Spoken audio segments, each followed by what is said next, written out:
नमस्कार। The golden stories में आपका स्वागत है। आइए सुनते हैं मुंशी प्रेमचंद्र जी द्वारा लिखी कहानी उन्माद। मनहर ने अनुरक्त होकर कहा, यह सब तुम्हारी कुर्बानियों का फल है वागी। नहीं तो आज मैं किसी अंधेर गली में किसी अंधेरे मकान के अंदर अंधेरी जिंदगी के दिन काट रहा होता। तुम्हारी सेवा और उपकार हमेशा याद रहेंगे। तुमने मेरा जीवन सुधार दिया, मुझे आदमी बना दिया। वागेश्वरी ने सिर झुकाए नम्रता से उत्तर दिया, यह तुम्हारी सज्जनता है। मैं बेचारी भला तुम्हारी जिंदगी क्या सुधारूंगी। हाँ, तुम्हारे साथ रहकर मैं भी एक दिन आदमी बन जाऊंगी। तुमने परिश्रम किया, उसका पुरस्कार पाया। जो अपनी मदद आप करते हैं उनकी मदद परमात्मा भी करते हैं। अगर मुझ जैसी गवारन किसी और के पल्ले पड़ती तो अब तक ना जाने क्या गत बनी होती। मनहर मानो इस बहस में अपना पक्ष समर्थ करने के लिए कमर बांधता हुआ बोला, तुम जैसी गवारन पर मैं 1,00,000 सजी हुई गुड़ियों और रंगीन तितलियों को निछावर कर सकता हूँ। तुमने मेहनत करने का यह अवसर और अवकाश दिया जिनके बिना कोई सफल हो ही नहीं सकता। अगर तुमने अपनी अन्य विलास प्रिय रंगीन मिजाज बहनों की तरह मुझे अपने तकाजों से दबा रखा होता तो मुझे उन्नति करने का अवसर कहाँ मिलता। तुमने मुझे निश्चिंता प्रदान की जो स्कूल के दिनों में भी ना मिली थी। अपने और सहकारियों को देखता हूँ तो मुझे उन पर दया आती है। किसी का खर्च पूरा नहीं पड़ता, आधा महीना भी नहीं जाने पाता और हाथ खाली हो जाता है। कोई दोस्तों से उधार मांगता है, कोई घर वालों को खत लिखता है, कोई गहनों की फिक्र में मरा जाता है, कोई कपड़ों की। कभी नौकर की टोह में हैरान, कभी वैद्य की टोह में परेशान। किसी को भी शांति नहीं। आए दिन स्त्री पुरुष में जूते चलते हैं। अपना जैसा भाग्यवान तो मुझे कोई नहीं दिख पड़ता। मुझे घर के सारे आनंद प्राप्त हैं और जिम्मेदारी एक भी नहीं। तुमने ही मेरे हौसलों को उभारा, मुझे उत्तेजना दी। जब कभी मेरा उत्साह टूटने लगता तो तुम मुझे तसल्ली देती थी। मुझे मालूम ही नहीं हुआ कि तुम घर का प्रबंध कैसे करती हो। तुमने मोटे से मोटा काम अपने हाथों से किया जिससे मुझे पुस्तकों के लिए रुपयों की कमी ना हो। तुम ही मेरी देवी हो और तुम्हारी ही बदौलत आज मुझे ये सौभाग्य प्राप्त हुआ है। मैं तुम्हारी इन सेवाओं की स्मृति को हृदय में सुरक्षित रखूंगा वागी, और एक दिन वह आएगा जब तुम अपने त्याग और तप का आनंद उठाओगी। वागेश्वरी ने गदगद होकर कहा, तुम्हारे ये शब्द मेरे लिए सबसे बड़े पुरस्कार है मानू। मैं और किसी पुरस्कार की भूखी नहीं। मैंने जो कुछ तुम्हारी थोड़ी बहुत सेवा की उसका इतना यश मुझे मिलेगा, मुझे तो आशा भी ना थी। मनहर नाथ का हृदय इस समय उदार भावों से उमड़ा हुआ था। वह यूं बहुत ही अल्पभाषी, कुछ रूखा आदमी था और शायद वागेश्वरी के मन में उसकी शुष्कता पर दुख भी हुआ हो। पर इस समय सफलता के नशे ने उसकी वाणी में पर लगा दिए थे। बोला, वागी, जिस समय मेरे विवाह की बात चल रही थी मैं बहुत शंकित था। समझ गया कि मुझे जो कुछ होना था हो गया। अब सारी उम्र देवी जी की नाजबरदारी में गुजरेगी। बड़े बड़े अंग्रेज विद्वानों की पुस्तकें पढ़ने से मुझे विवाह से घृणा हो गई थी। मैं इसे उम्र कैद समझने लगा था, जो आत्मा और बुद्धि की उन्नति का मार्ग बंद कर देती है, जो मनुष्य को स्वार्थ का भक्त बना देती है, जो जीवन के क्षेत्र को संकीर्ण कर देती है। मगर 2 ही 4 मास के बाद मुझे अपनी भूल मालूम हुई। मुझे मालूम हुआ कि सुभार्या स्वर्ग की सबसे बड़ी विभूति है, जो मनुष्य को उज्जवल और पूर्ण बना देती है, जो आत्मोन्नति का मूल मंत्र है। मुझे मालूम हुआ कि विवाह का उद्देश्य भोग नहीं, आत्मा का विकास है। वागेश्वरी मनहर की नम्रता सहन नहीं कर सकी। वे किसी बात के बहाने से उठकर चली गई। मनहर और वागेश्वरी का विवाह हुए 3 साल गुजरे थे। मनहर उस समय एक दफ्तर में क्लर्क था। सामान्य युवकों की भांति उसे भी जासूसी उपन्यासों से बहुत प्रेम था। धीरे धीरे से उसे जासूसी का शौक हुआ। इस विषय पर उसने बहुत सा साहित्य जमा किया और बड़े मनोयोग से उसका अध्ययन किया। इसके बाद उसने इस विषय पर स्वयं एक किताब लिखी। रचना में उसने ऐसी विलक्षण विवेचन शक्ति का परिचय दिया, उसकी शैली भी इतनी रोचक थी कि जनता ने उसे हाथों हाथ लिया। इस विषय पर वह सर्वोत्तम ग्रंथ था। देश में धूम मच गई। यहाँ तक कि इटली और जर्मनी जैसे देशों से उसके पास प्रशंसा पत्र आए और इस विषय की पत्रिकाओं में अच्छी अच्छी आलोचनाएं निकली। अंत में सरकार ने भी अपनी गुणग्राहकता का परिचय दिया और उसे इंग्लैंड जाकर इस कला का अभ्यास करने के लिए वृत्ति प्रदान की। और ये सब कुछ वागेश्वरी की भाहोड़ना का शुभ फल था। मनहर की इच्छा थी कि वागेश्वरी भी साथ चले, पर वागेश्वरी उनके पांव की बेड़ी नहीं बनना चाहती थी। उसने घर रहकर सास ससुर की सेवा करना ही उचित समझा। मनहर के लिए इंग्लैंड एक दूसरी दुनिया थी, जहाँ उन्नति के मुख्य साधनों में एक रूपवती पत्नी का होना भी जरूरी था। अगर पत्नी रूपवती है, चपल है, वाणी कुशल है, प्रगल्भ है, तो समझ लो उसके पति को सोने की खान मिल गई। अब वे उन्नति के शिखर पर पहुंच सकता है, मलोयोग और तपस्या के बलबूते पर नहीं, पत्नी के प्रभाव और आकर्षण के तेज पर। उस संसार में रूप और लावण्य व्रत के बंधनों से मुक्त एक अबाध संपत्ति थी। जिसने किसी रमणी को प्राप्त कर लिया, उसकी मानो तकदीर खुल गई। यदि कोई सुंदरी, कोई सहधर्मणी नहीं है, तो तुम्हारा सारा उद्योग, सारी कार्यपटुता निष्फल है।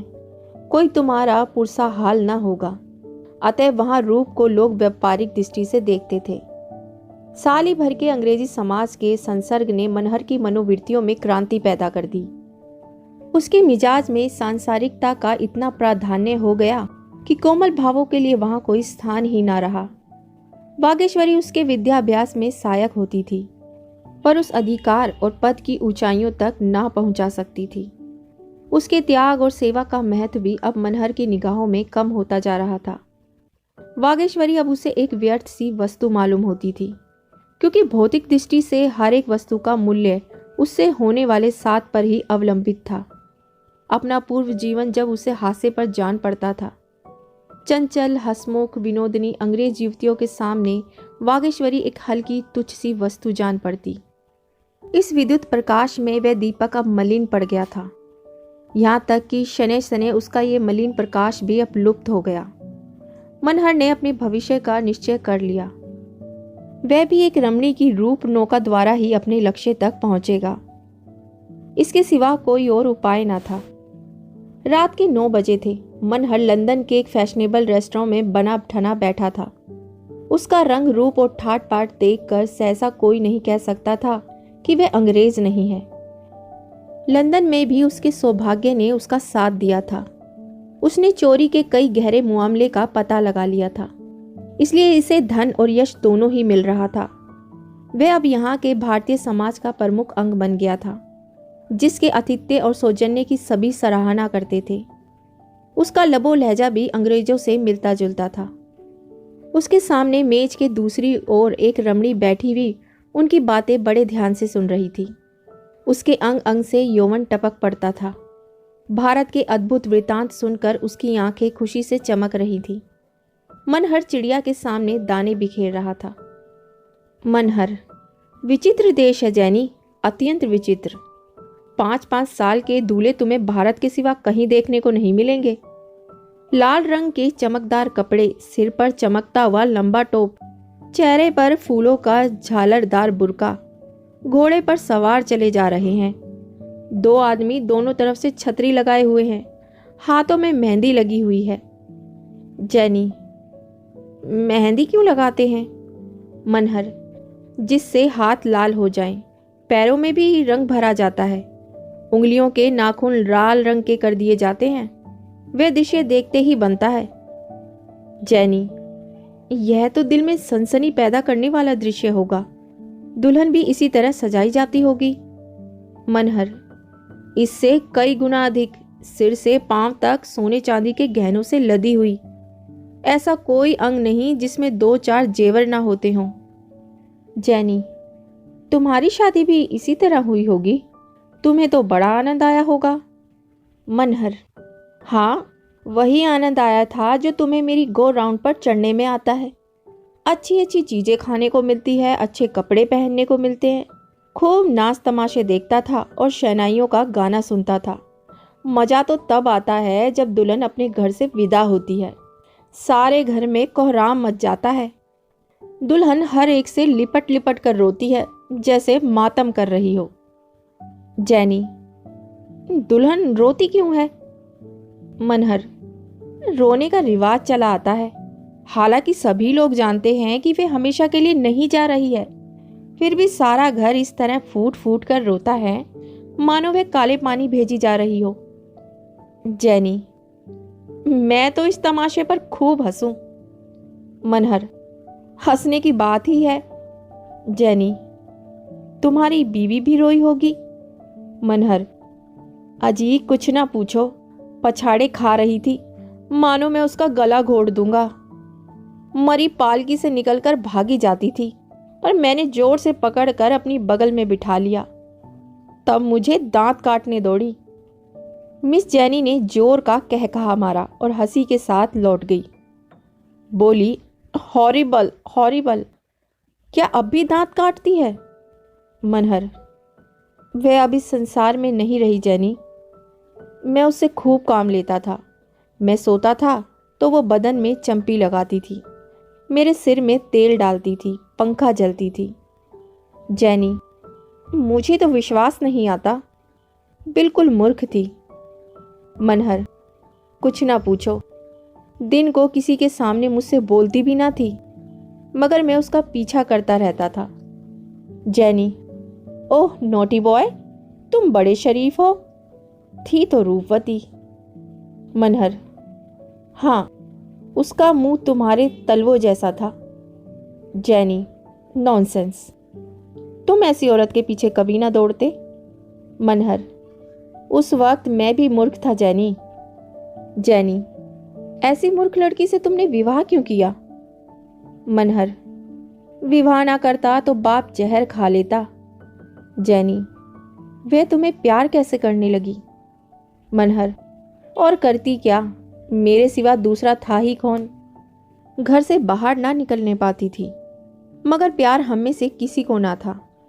वह मेरी आत्मा और हृदय को संतुष्ट ना कर सकती थी। जैनी, मुझे उन दिनों की याद आती है तो ऐसा मालूम होता है कि कोई भयंकर स्वप्न था। उफ, अगर वह स्त्री आज जीवित होती तो मैं किसी अंधेरे दफ्तर में बैठा कलम घिस रहा होता।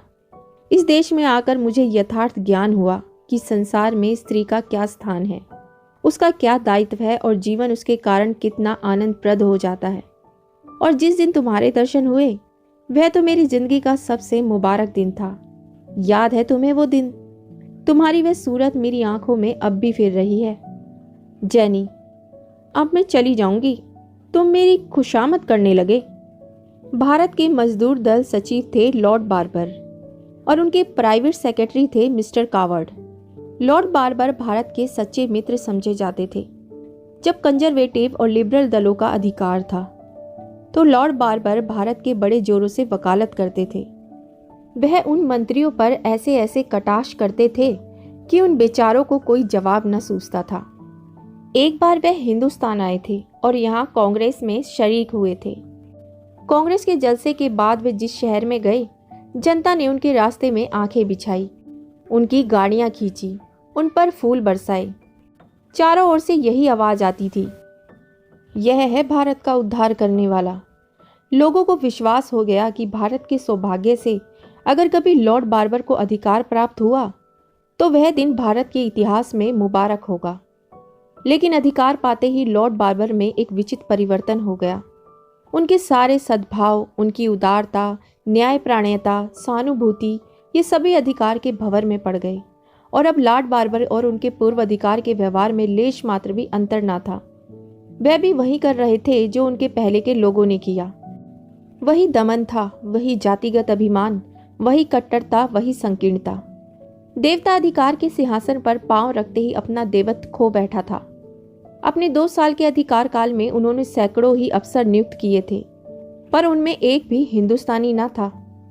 भारतवासी निराश होकर उन्हें डाई हार्ड, धन का उपासक और साम्राज्यवाद का पुजारी कहने लगे थे। ये खुला हुआ रहस्य था कि जो कुछ करते थे मिस्टर कावर्ड करते थे। हक यह था कि लॉर्ड बार्बर नियत के जितने शेर थे, जितने दिल के कमजोर।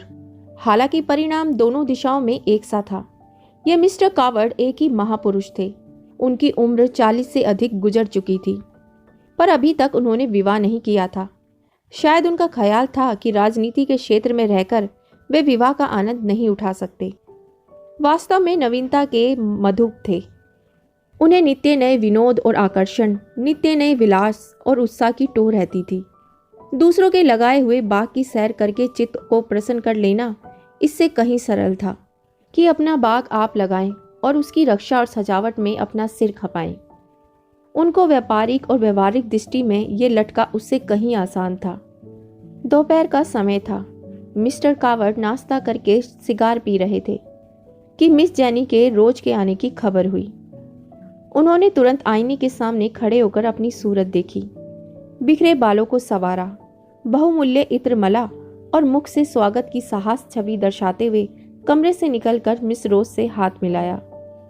जैनी ने कदम रखते ही कहा, अब मैं समझ गई कि क्यों कोई सुंदरी तुम्हारी बात नहीं पूछती।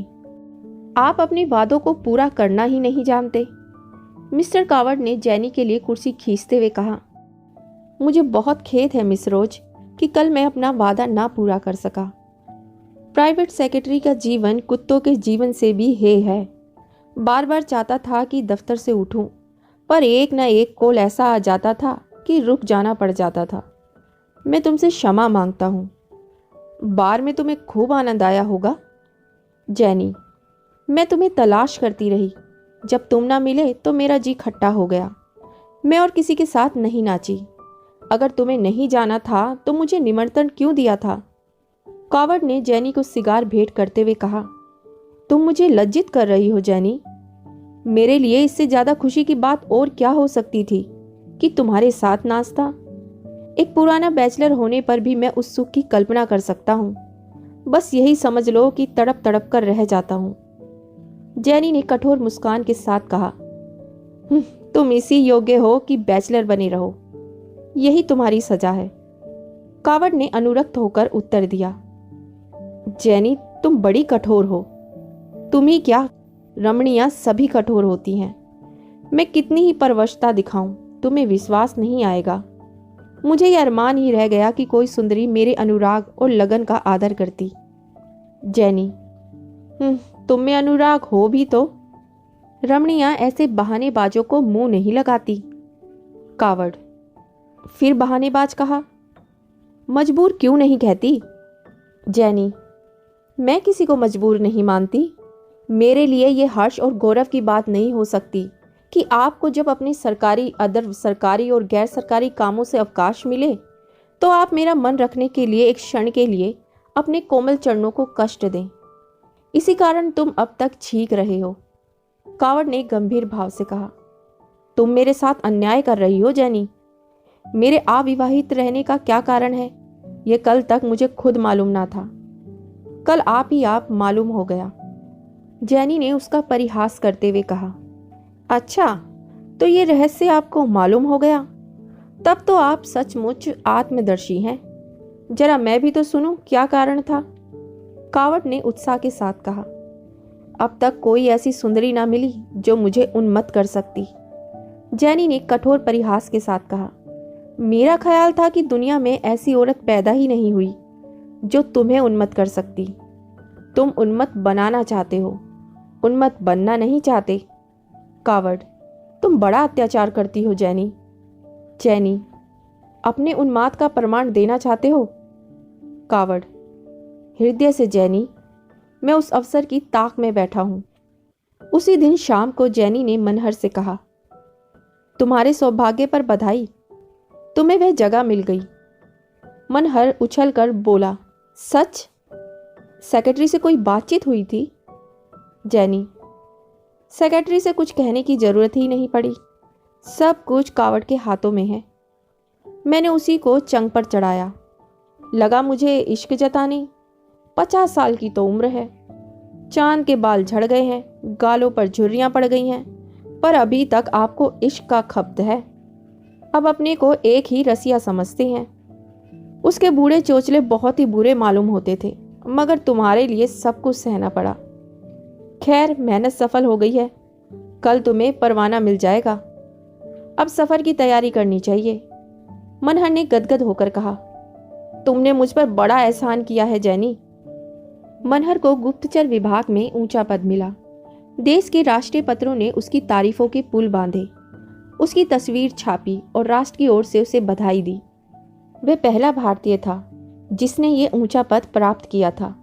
ब्रिटिश सरकार ने सिद्ध कर दिया था कि उसकी न्याय बुद्धि जातीय अभिमान और द्वेष से उच्चतर है। मनहर और जैनी का विवाह इंग्लैंड में ही हो गया। हनीमून का महीना फ्रांस में गुजरा। वहां से दोनों हिंदुस्तान आए। मनहर का दफ्तर बंबई में था। वहीं दोनों एक होटल में रहने लगे। मनहर को गुप्त अभियोग की खोज के लिए अक्सर दौरे करने पड़ते थे, कभी कश्मीर, कभी मद्रास, कभी रंगून। जैनी इन यात्राओं में बराबर उसके साथ रहती। नित्य नए दृश्य थे, नए विनोद, नए उल्लास।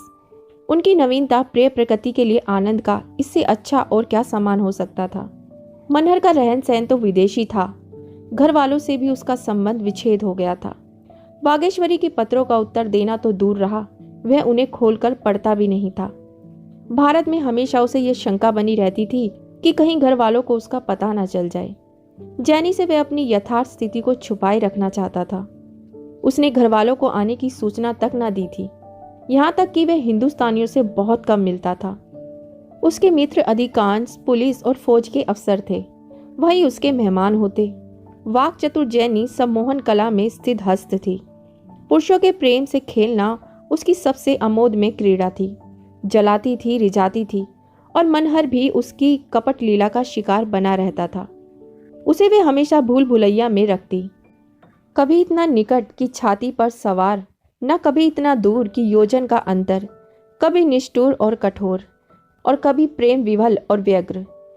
एक रहस्य था जिसे वह कभी समझता था और कभी हैरान रह जाता था। इस तरह 2 वर्ष बीत गए और मनहर और जैनी कोण की 2 भुजाओं के भांति एक दूसरे से दूर होते गए।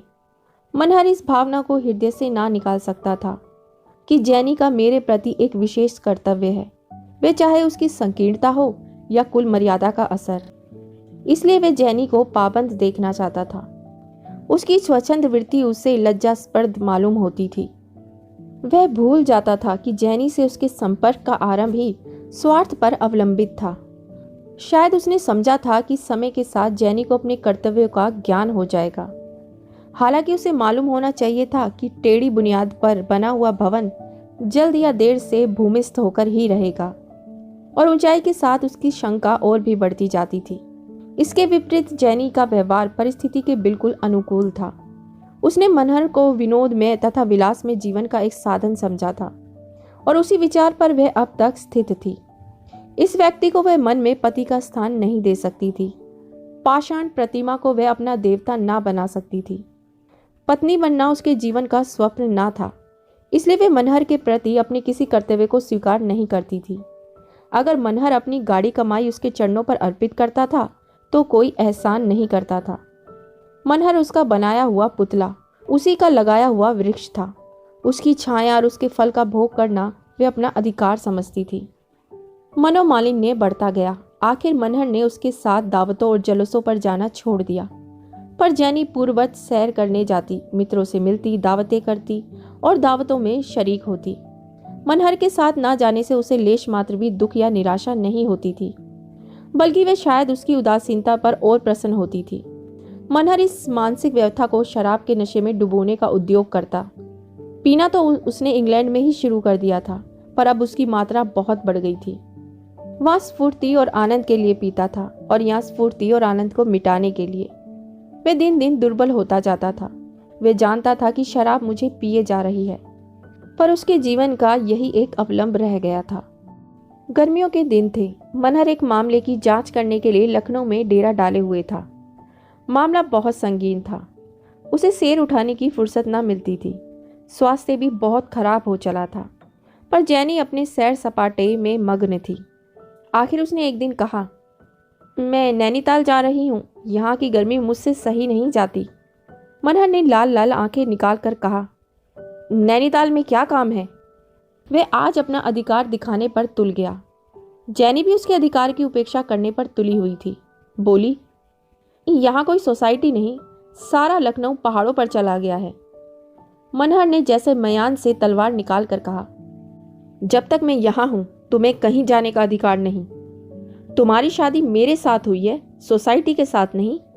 फिर तुम साफ देख रही हो मैं बीमार हूं, जिस पर भी तुम अपनी विलास प्रवृत्ति को रोक नहीं सकती। मुझे तुमसे ऐसी आशा नहीं थी जैनी। मैं तुमको शरीफ समझता था। मुझे स्वप्न में भी गुमान ना था कि तुम मेरे साथ ऐसी बेवफाई करोगी।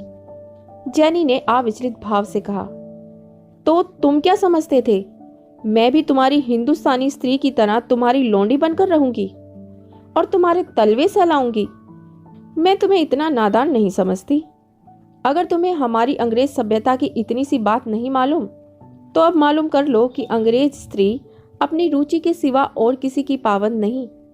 तुमने मुझसे विवाह इसलिए किया था कि मेरी सहायता से तुम्हें सम्मान और पद प्राप्त हो। सभी पुरुष ऐसा करते हैं और तुमने भी वैसा ही किया। मैं इसके लिए तुम्हें बुरा नहीं कहती, लेकिन जब तुम्हारा वह उद्देश्य पूरा हो गया जिसके लिए तुमने मुझसे विवाह किया था, तो तुम मुझसे अधिक आशा क्यों रखते हो? तुम हिंदुस्तानी हो, अंग्रेज नहीं हो सकते। मैं अंग्रेज हूँ, हिंदुस्तानी नहीं हो सकती। इसलिए हम में से किसी को अधिकार नहीं कि वह दूसरों को अपनी मर्जी का गुलाम बनाने की चेष्टा करे। मनहर हतबुद्धि सा बैठा सुनता रहा। एक एक शब्द विष की घूंट की भांति उसके कंठ के नीचे उतर रहा था। कितना कठोर सत्य था। पद लालसा के इस प्रचंड आवेग में, विलास तृष्णा की उस अदम्य प्रवाह में वह भूल गया था कि जीवन में कोई ऐसा तत्व भी है जिसके सामने पद और विलास कांच के खिलौनों से अधिक मूल्य नहीं रखते। वह विस्मृत सत्य इस समय अपने दारुण विलाप से उसकी मग्न चेतना को तड़पाने लगा। शाम को जैनी नैनीताल चली गई। मनहर ने उसकी ओर आंख उठाकर नहीं देखा। 3 दिन तक मनहर घर से ना निकला।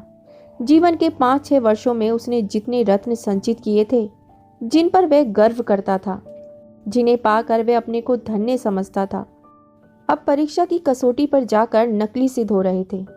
उसकी अपमानित, ग्लानित, पराजित आत्मा एकांत रोदन के सिवा और कोई त्राण ना पाती थी। अपनी टूटी झोपड़ी को छोड़कर वह जिस जिस सुनहले कलश वाले भवन की ओर लपका था, वह मरीचिका मात्र थी। और अब उसे फिर अपनी टूटी झोपड़ी याद आई, जहां उसने शांतिम प्रेम और आशीर्वाद की सुधा पी थी। ये सारा आडंबर उसे काट खाने लगा। उस सरल शीतल स्नेह के सामने ये सारी विभूतियां उसे तुच्छ सी जचने लगी। तीसरे दिन वह भीषण संकल्प करके उठा और 2 पत्र लिखे। एक तो अपने पद से इस्तीफा था और दूसरा जैनी से अंतिम विदा की सूचना। इस्तीफे में उसने लिखा, मेरा स्वास्थ्य नष्ट हो गया है और मैं इस भार को नहीं संभाल सकता। जैनी के पत्र में उसने लिखा, हम और तुम दोनों ने भूल की है और हमें जल्द से जल्द उस भूल को सुधार लेना चाहिए।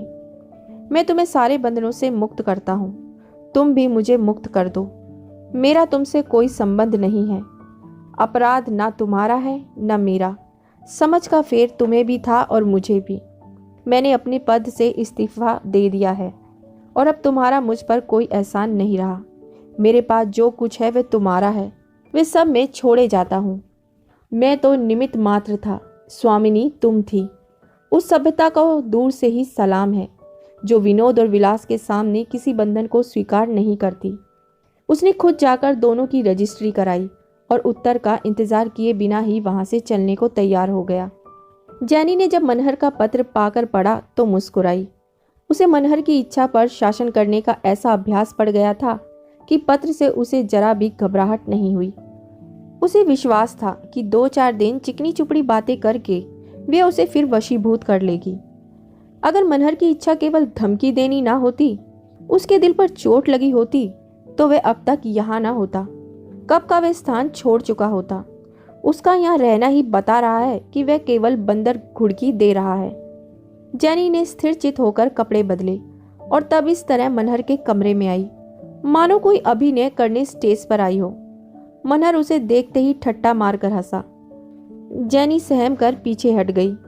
इस हंसी में क्रोध का प्रतिकार न था, उसमें उन्माद भरा हुआ था। मनहर के सामने मेज पर बोतल और गिलास रखा हुआ था। एक दिन में उसने ना जाने कितनी शराब पी ली थी। उसकी आंखों से जैसे रक्त उबला पड़ता था। जैनी ने समीप आकर उसके कंधे पर हाथ रखा और बोली, क्या रात भर पीते ही रहोगे? चलो आराम से लेटो, रात ज्यादा हो गई है। घंटों से बैठी तुम्हारा इंतजार कर रही हूँ। तुम इतनी निष्ठुर तो कभी नहीं थे। मनहर खोया हुआ सा बोला। तुम कब आ गई वागी? देखो मैं कब से तुम्हें पुकार रहा हूँ। चलो आज सैर कराएं उसी नदी के किनारे। तुम वहीं अपना प्यारा गीत गुनगुनाना जिसे सुनकर मैं पागल हो जाता था। क्या कहती हो? मैं बेमुरव्वत हूँ? यह तुम्हारा अन्याय है वागी। मैं कसम खाकर कहता हूँ, ऐसा एक दिन भी नहीं गुजरा जब तुम्हारी याद ने मुझे ना रुलाया हो। जैनी ने उसका कंधा हिलाकर कहा। तुम ये क्या उल जलूल बक रहे हो? वागी यहाँ कहाँ है? मनहर ने उसकी ओर देखकर अपरिचित भाव से कुछ कहा, फिर जोर से हंसकर बोला। मैं यह ना मानूंगा वागी, तुम्हें मेरे साथ चलना होगा। वहां मैं तुम्हारे लिए फूलों की एक माला बनाऊंगा। जैनी ने समझा ये शराब बहुत पी गए हैं, बकझक कर रहे हैं। इनसे इस वक्त कुछ भी बात करना व्यर्थ है। चुपके से कमरे के बाहर चली गई। उसे जरा सी शंका हुई थी, यहाँ उसका मूलोच्छेद हो गया। जिस आदमी का वाणी पर अधिकार नहीं, वह इच्छा पर क्या अधिकार रख सकता है? उस घड़ी से मनहर को घर वालों की रट लग गई।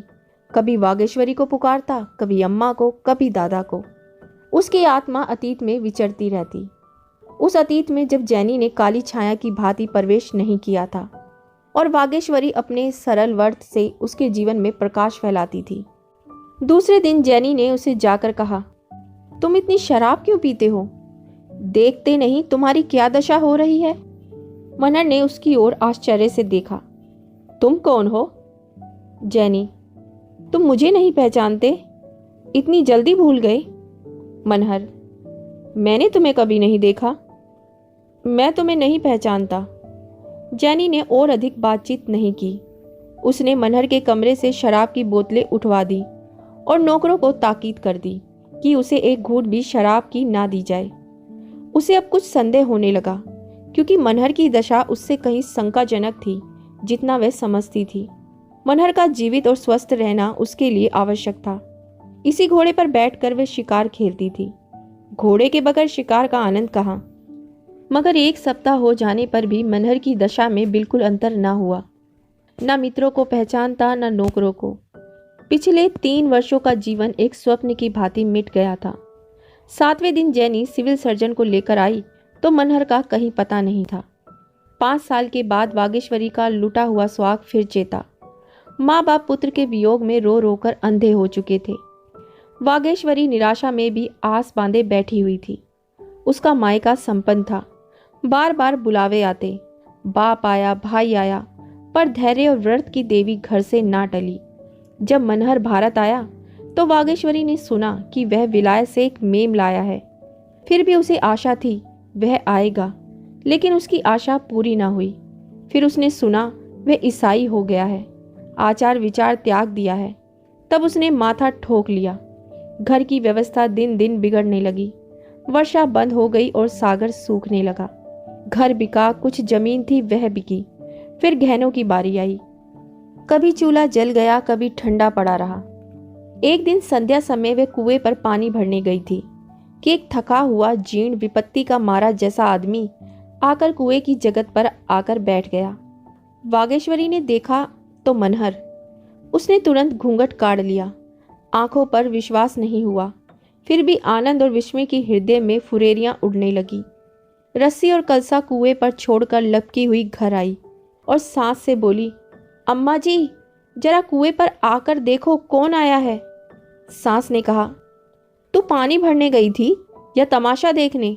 घर में एक बूंद पानी की नहीं है। कौन आया है कुएं पर? चलकर देख लो ना। कोई सिपाही प्यादा होगा। अब उनके सिवा कौन आने वाला है? कोई महाजन तो नहीं है। नहीं अम्मा, तुम चली क्यों नहीं चलती? बूढ़ी माता भांति भांति की शंकाएं करती हुई कुएं पर पहुंची तो मनहर दौड़कर उनके पैरों से लिपट गया। माता ने उसे छाती से लगाकर कहा, तुम्हारी यह दशा है मानू? क्या बीमार हो? असबाब कहाँ है? मनहर ने कहा, पहले कुछ खाने को दो अम्मा, बहुत भूखा हूँ। मैं बड़ी देर से पैदल चला आ रहा हूँ। गांव में खबर फैल गई कि मनहर आया है। लोग उसे देखने दौड़ पड़े। किस ठाठ से आया है?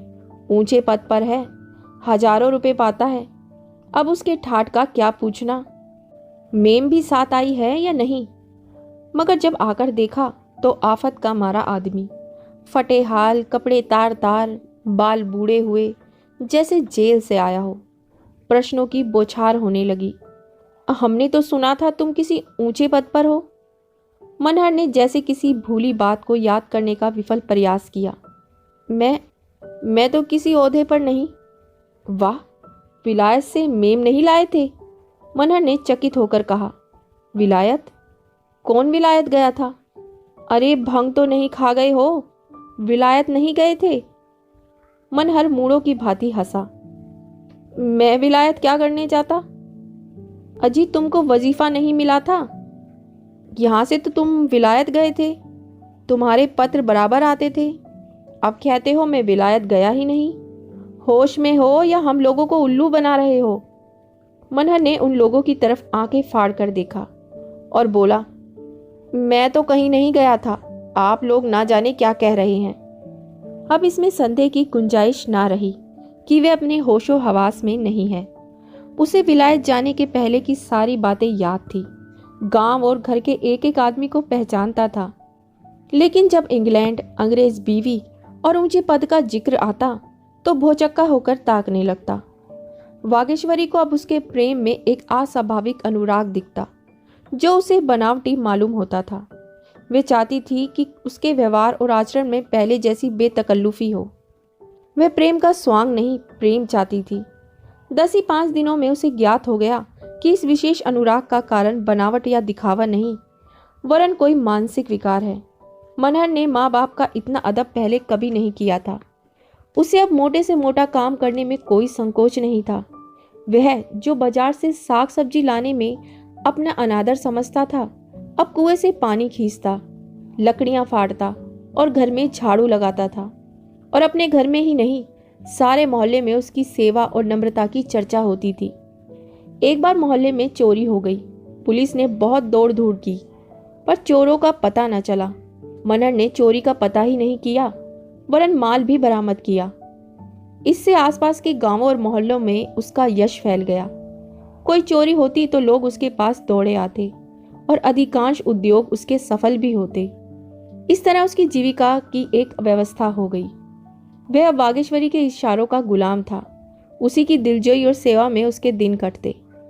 अगर उसमें विकार या बीमारी का कोई लक्षण था तो वे इतना ही, यही सनक उसे सवार हो गई थी। वागेश्वरी को उसकी दशा पर दुख होता, पर उसकी यह बीमारी उस स्वास्थ्य से उसे कहीं प्रिय थी जब वह उसकी बात भी ना पूछता था। 6 महीनों के बाद एक दिन जैनी मनहर का पता लगाती हुई आ पहुंची। हाथ में जो कुछ था वे सब उड़ा चुकने के बाद अब उसे किसी आश्रय की खोज थी। उसके चाहने वालों में कोई ऐसा ना था जो उसकी आर्थिक सहायता करता। शायद अब जैनी को कुछ गलानी भी होती थी। वे अपने किए पर लज्जित थी। द्वार पर हॉर्न की आवाज सुनकर मनहर बाहर निकला और इस प्रकार जैनी को देखने लगा मानो कभी देखा ही नहीं हो। जैनी ने मोटर से उतरकर उससे हाथ मिलाया और अपनी आप बीती सुनाने लगी।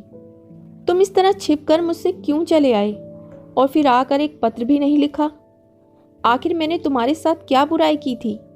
फिर मुझ में कोई बुराई दिखी थी तो तुम्हें था कि मुझे सावधान करते। छिपकर चले आने का क्या फायदा हुआ? ऐसी अच्छी जगह मिल गई थी, वो भी हाथ से निकल गई। मनहर काठ के उल्लू की भांति खड़ा रहा। जैनी ने फिर कहा, तुम्हारे चले आने के बाद मेरे ऊपर जो संकट आए वह सुनाऊं तो तुम घबरा जाओगे। मैं इसी चिंता और दुख से बीमार हो गई। तुम्हारे बगैर मेरा जीवन निरर्थक हो गया। तुम्हारा चित्र देखकर मन को ढाढ़स देती थी। तुम्हारे पत्रों को आदि से अंत तक पढ़ना मेरे लिए सबसे मनोरंजक विषय था। तुम मेरे साथ चलो। मैंने एक डॉक्टर से बात की है, वह मस्तिष्क के विकारों का डॉक्टर है। मुझे आशा है उसके उपचार से तुम्हें लाभ होगा। मनहर चुपचाप विरक्त भाव से खड़ा रहा, मानो वह कुछ देख रहा है न सुन रहा है। सहसा वागेश्वरी निकल आई। जैनी को देखते ही वे ताड़ गई कि यही मेरी यूरोपियन सौत है। वे उसे बड़े आदर सत्कार के साथ भीतर ले आई। मनहर भी उनके पीछे पीछे चला आया। जैनी ने टूटी खाट पर बैठते हुए कहा, इन्होंने मेरा जिक्र तो किया ही होगा। मेरी इनसे लंदन में शादी हुई है। वागेश्वरी बोली, यह तो मैं आपको देखते ही समझ गई थी। जैनी, इन्होंने कभी मेरा जिक्र नहीं किया? वागेश्वरी, कभी नहीं। इन्हें तो कुछ याद नहीं। आपको यहाँ आने में बड़ा कष्ट हुआ होगा। जैनी, महीनों के बाद तब इनके घर का पता चला, वहां से बिना कुछ कहे सुने चल दिए। आपको कुछ मालूम है इन्हें क्या शिकायत है? शराब बहुत पीने लगे थे। आपने किसी डॉक्टर को नहीं दिखाया? हमने तो किसी को नहीं दिखाया। जैनी ने तिरस्कार से कहा, क्यों? क्या आप उन्हें हमेशा बीमार रखना चाहती हैं? वागेश्वरी ने बेपरवाही से कहा, मेरे लिए तो इनका बीमार रहना इनके स्वस्थ रहने से कहीं अच्छा है। तब वे अपनी आत्मा को भूले हुए थे, अब उसे पा गए। फिर उसने निर्दयी कटाक्ष करके कहा, मेरे विचार में तो वह तब बीमार थे, अब उसे पा गए। जैनी ने चिढ़कर कहा, नॉनसेंस। इनकी किसी विशेषज्ञ से चिकित्सा करानी होगी। यह जासूसी में बड़े कुशल हैं। इनके सभी अफसर इनसे प्रसन्न थे। वे चाहे तो अब भी वह जगह उन्हें मिल सकती है।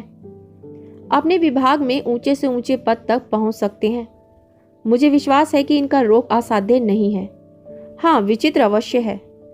क्या आप इनकी बहन हैं?